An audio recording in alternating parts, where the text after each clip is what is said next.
Guys, tingnan nyo yung alon. Sobrang lakas. Tingnan nyo guys, oh. Tapos yung sunset. Dito kami sa tabing dagat. Ayan.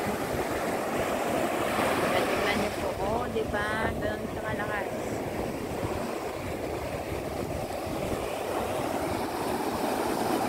Tapos pa, ay, ano nyo yung araw. Pa-idlip na. Ganito dito, oh. Ito area ng Ilocos Norte. Ay, Ilocos Sur. Sa, ano ito? Ano ba? Sawang. Sa Sawang? San Isidro, Ilocos Sur. Ito yung area ng dagat, San Isidro. Tingnan nyo guys, oh. Ganda lang kayo. Diba? Nakakatakot maligo pa ganito.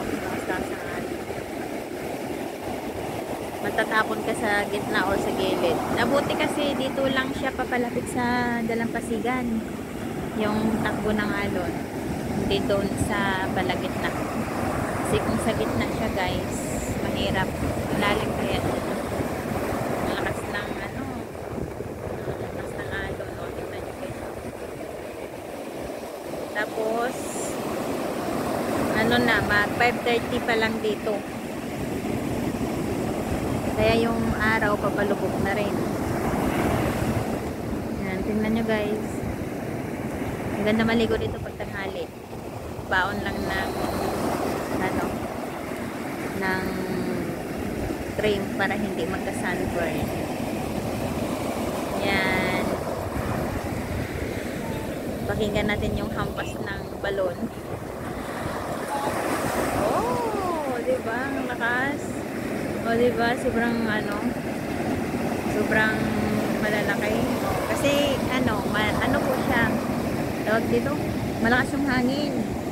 Kaya ganito po yung alon niya. Dahil parang galit.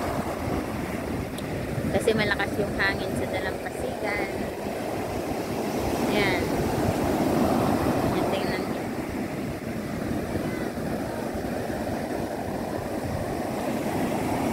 Kung maliligo kami dito, i-update ko lang kayo. Charot.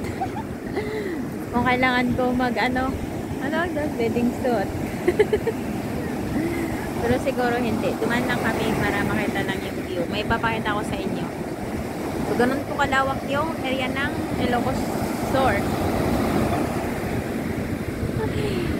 O, sige na guys. Thank you. See you in my next video.